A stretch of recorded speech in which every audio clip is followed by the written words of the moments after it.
নমস্কার। আজ আপনাদের জন্য থাকছে রাজশেখর বসুর লেখা গল্প অটলবাবুর অন্তিম চিন্তা।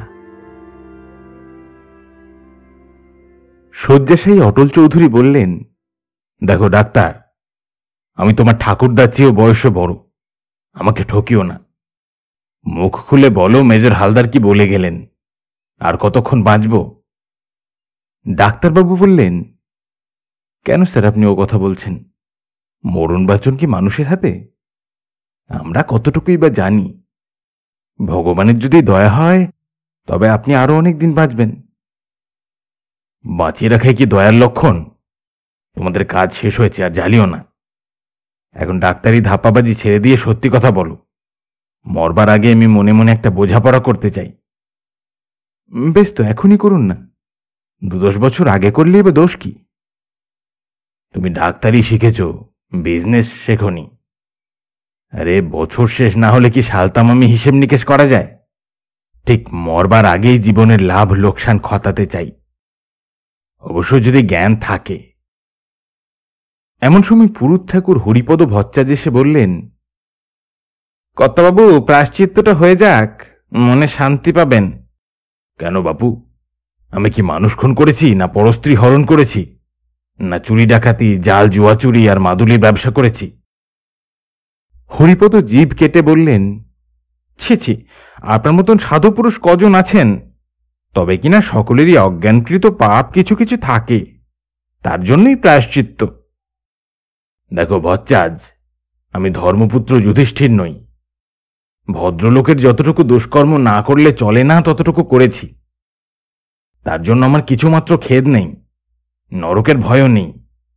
তবে প্রায়শ্চিত্ত করলে তোমরা যদি মনে শান্তি পাও তো করতে পারো, কিন্তু এখানে নয়, নিচে পুজোর দালানে করো গিয়ে, ঘন্টার আওয়াজ যেন না আসে। হরিপদ যে আজ্ঞে বলে চলে গেলেন। মনে মনে ভাবলেন, ওহ কি পাষণ্ড, মরতে বসেছে তবু ধর্মে মতি হল না। অটলবাবুর পৌত্রী রাধারানী এসে বললে, দাদাবাবু, বৃন্দাবন বাবাজি তার কীর্তনের দল নিয়ে এসেছেন। মা জিজ্ঞাসা করল, তুমি একটু নাম শুনবে কি?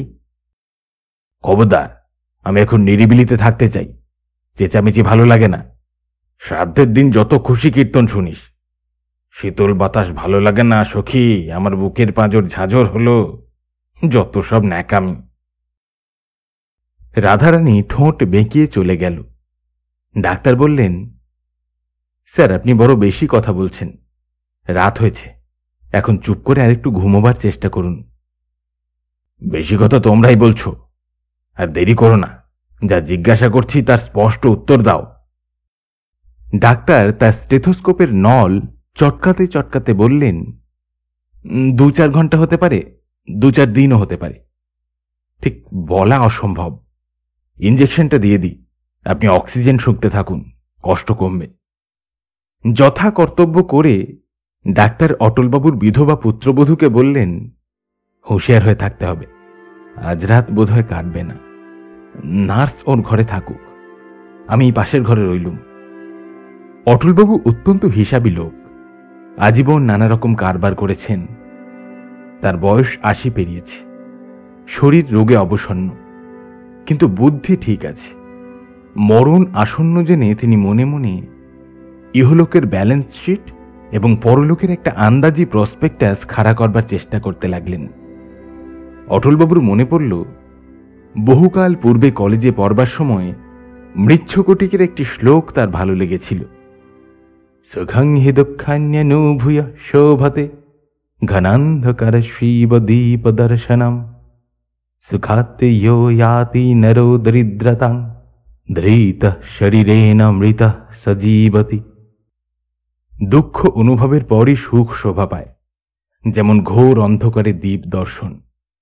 কিন্তু যে লোক সুখ ভোগের পর দরিদ্রতা পায়, সে শরীর ধারণ করে মৃতের ন্যায় জীবিত থাকে। অটলবাবু ভাবলেন, ভুল, মস্ত ভুল।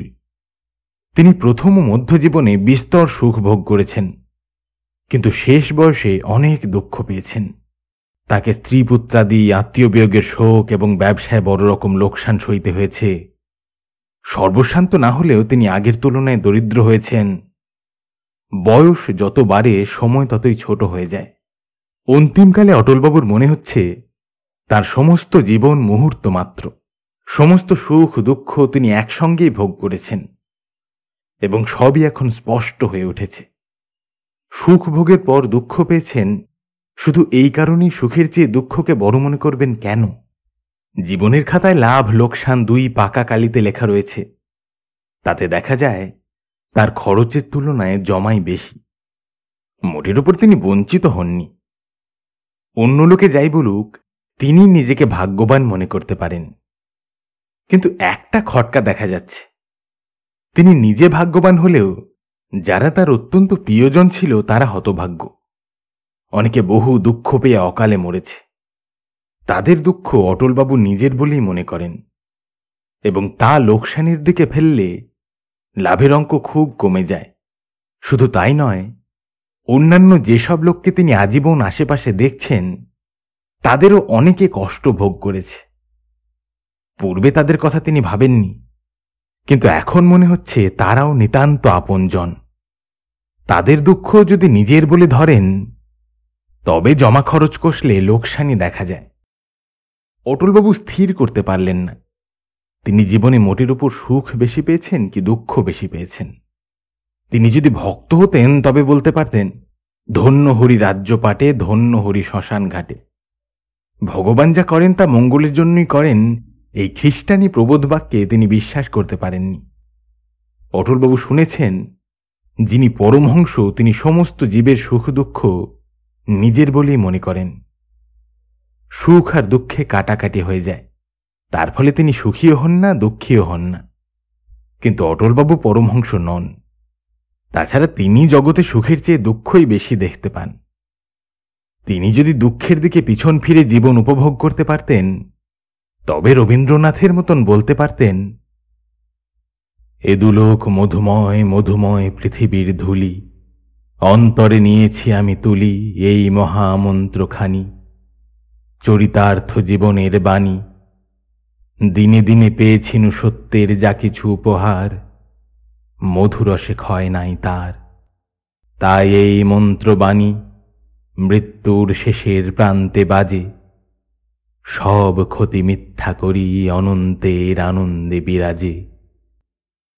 আরো বলতে পারতেন, আমি কবি তর্ক নাহি জানি, এ বিশ্বের দেখি তার সমগ্র স্বরূপে, লক্ষ কোটি গ্রহ তারা আকাশে আকাশে, বহন করিয়া চলে প্রকাণ্ড সুষমা, ছন্দ নাহি ভাঙে তার সুর নাহি বাঁধে, বিকৃতি না ঘটায় স্খলন।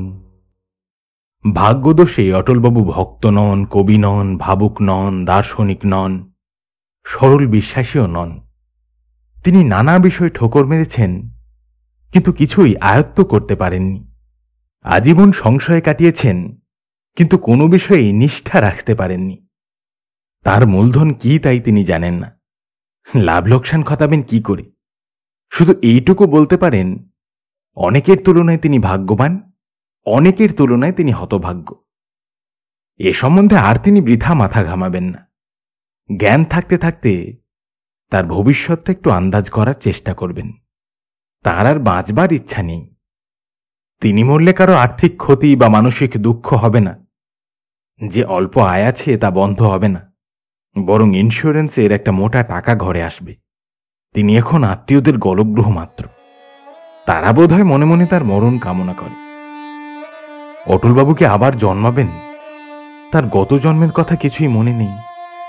জাতিস্বর লোকের বিবরণ মাঝে মাঝে খবরের কাগজে পাওয়া যায়, কিন্তু তা মোটেই বিশ্বাস্য নয়। মালবীয়জির যখন কায়কল্প চিকিৎসা চলছিল, তখন এক বিখ্যাত সংবাদপত্রের নিজস্ব সংবাদদাতা খবর পাঠাচ্ছিলেন, পণ্ডিতজির পাকা চুল সমস্ত কালো হয়ে গেছে, নূতন দাঁতও উঠছে। নির্জলা মিথ্যা কথা লিখতে এদের বাঁধে না। যদি পুনর্জন্মের কথা মনে না থাকে, তবে এক জন্মের রামবাবুই যে অন্য জন্মে শ্যামবাবু হয়েছেন তার প্রমাণ কি? তারপর স্বর্গমর্ত। তিনি এক পাদ্রীর কাছে শুনেছিলেন, যীশুখ্রিস্টের শরণ নিলে অনন্ত স্বর্গ, না নিলে অনন্ত নরক। এরকম ছেলে মানুষের কথায় ভুলবেন, অটলবাবু এমন বোকা নন। আমাদের পুরাণে আছে, যার পাপ অল্প সে আগে অল্পকাল নরক ভোগ করে, তারপর দীর্ঘকাল স্বর্গ ভোগ করে, পুণ্য ক্ষয় হলে আবার জন্মায়। যার পুণ্য অল্প সে অল্পকাল স্বর্গবাসের পর দীর্ঘকাল নরক বাস করে, তারপর আবার জন্মায়। এই মত খ্রিস্টানি মতের চেয়ে ভালো, কিন্তু মানুষের পাপ পুণ্য মাপা হবে কি করে? পাপ পুণ্য তো যুগে যুগে বদলাচ্ছে। 50-60 বছর আগে মুরগি খেলে পাপ হতো, এখন আর হয় না। পুরাকালের হিন্দুরা অন্যান্য নিষিদ্ধ মাংসও খেত, ভবিষ্যতে আবার খাবে তার লক্ষণ দেখা যাচ্ছে।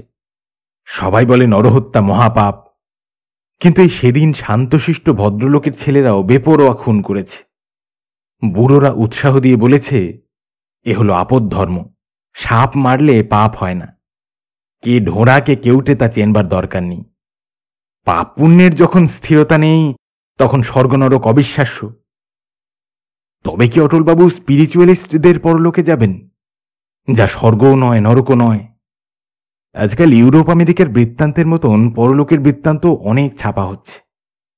দুর্বলচিত্ত লোকে বিপদে পড়লে যেমন কবচ মাদুলি ধারণ করে, জ্যোতিষী বা গুরুর শরণাপন্ন হয়, তেমনি শান্তির প্রত্যাশায় পরলোকের কথা পড়ে।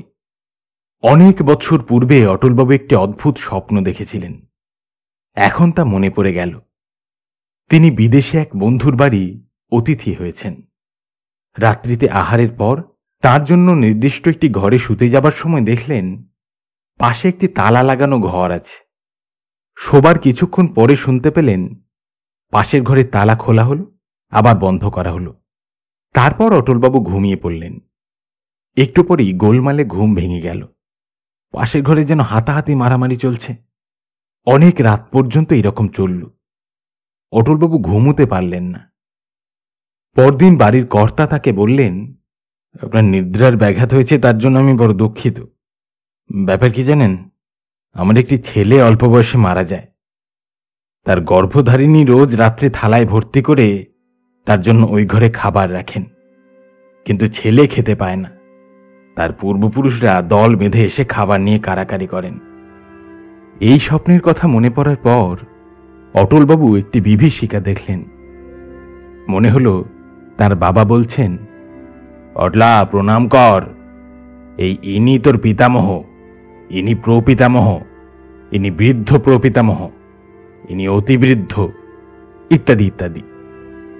অটলবাবু দেখলেন তার বংশের অসংখ্য ঊর্ধ্বতন স্ত্রী পুরুষ প্রণাম নেবার জন্য সামনে কিউ করে দাঁড়িয়ে আছেন। ওই তার 5 নম্বর পূর্বপুরুষ, প্রবল প্রতাপ জমিদার, মাথায় টিকি, কপালে রক্তচন্দনের ফোঁটা, গলায় রুদ্রাক্ষ, কাঁধে পৈতের গোছা, পায়ে খড়ম।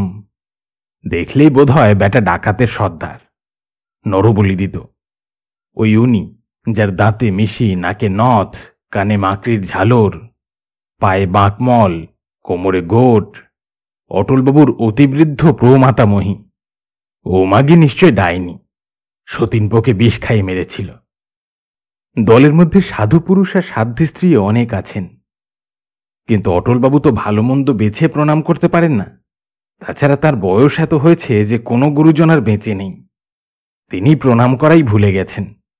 ছেলেবেলায় তিনি তার বাবাকে দেখলে হুঁকো লুকোতেন, কিন্তু এখন এই পঙ্গপালের মতন পূর্বপুরুষের খাতির করা তার পক্ষে অসম্ভব। তার প্রিয়জন এবং অপ্রিয়জনও পাশে এসে দাঁড়িয়েছে। কেউ হাসি মুখে, কেউ ছলছল চোখে, কেউ ভ্রুকুটি করে তাকে দেখছে। শুধু মানুষ নয়, মানুষের পিছনে অতি দূরে জন্তুর দলও রয়েছে।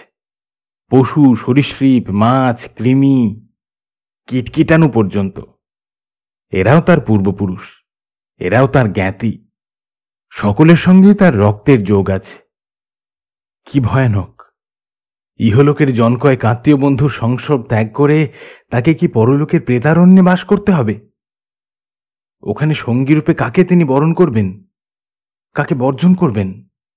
অটলবাবু অস্পষ্ট স্বরে বললেন, দূর হ, দূর হ। নার্স কাছে এসে জিজ্ঞাসা করল, আমাকে ডাকছেন? অটলবাবু আবার বললেন, দূর হ, দূর হ। নার্স বিরক্ত হয়ে তার চেয়ারে গিয়ে বসল এবং আবার ঢুলতে লাগল। বিকারের ঘোর কাটিয়ে উঠে অটলবাবু ভাবতে লাগলেন, পুনর্জন্ম নয়, স্বর্গ নয়, স্পিরিচুয়াল প্রেতলোক নয়। কোথায় যাবেন? মৃত্যুর পর দেহ পঞ্চভূতে মিলিয়ে যায়, দেহের উপাদান পৃথিবীর জড়বস্তুতে লয় পায়। মৃত ব্যক্তির চেতনাও কি বিরাট বিশ্ব চেতনায় লীন হয়? আমি অটল চৌধুরী, এই বোধ কি তখনও থাকবে? অটলবাবু আর ভাবতে পারেন না, মাথার মধ্যে সব গোলমাল হয়ে যাচ্ছে। শেষ রাত্রে অটলবাবুর নারী নিঃশ্বাস আর বুক পরীক্ষা করে ডাক্তার বললেন, ঘণ্টাখানেক হলো গেছেন। আশ্চর্য মানুষ, হরিনাম নয়, রামধুন নয়, তারক ব্রহ্ম নাম নয়, কিছুই শুনলেন না। ভদ্রলোক লাভ লোকসান কষতে কষতেই মরেছেন। বোধহয় হিসেব মেলাতে পারেননি। দেখুন না, ভ্রু একটু কুঁচকে রয়েছে। পুত্রবধূ বললেন, তা বেশ গেছেন, নিজেও বেশি দিন ভোগেননি, আমাদেরও ভোগাননি। চিকিৎসার খরচও তো কম নয়। অটলবাবুর কাগজপত্র হাঁটকে দেখে তার পৌত্র বলল, বুড়ো ঠকিয়েছে, যা রেখে গেছে তা কিছুই নয়। অনুরক্ত বন্ধুরা বললেন, একটা ইন্দ্রপাত হল, এমন খাঁটি মানুষ দেখা যায় না। ইনি স্বর্গে যাবেন না তো যাবে কে? কে বলেন, দত্তমশাই? হারাধন দত্তমশাই পরলোক তত্ত্বজ্ঞ, যদিও পরলোক দেখবার সুযোগ এখনো পাননি। তিনি একটু চিন্তা করে বললেন, স্বর্গে যাওয়া অত সহজ নয়, দরজা খোলা পাবেন না। উনি যে কিছুই মানতেন না, অ্যাস্ট্রাল প্লেনেই আটকে থাকবেন, ত্রিশঙ্কুর মতন। হরিপদ ভট্টাচার্য মনে মনে বললেন, তোমরা ছাই জানো, পাষণ্ডরা এতক্ষণ নরকে পৌঁছে গেছে। অটলবাবু কোথায় গেছেন তা তিনিই জানেন, অথবা তিনিও জানেন না। শেষ হলো আজকের গল্প, রাজশেখর বসুর লেখা অটলবাবুর অন্তিম চিন্তা। খুব শীঘ্রই ফিরে আসবো নতুন গল্প নিয়ে। সকলে ভালো থাকবেন। ধন্যবাদ।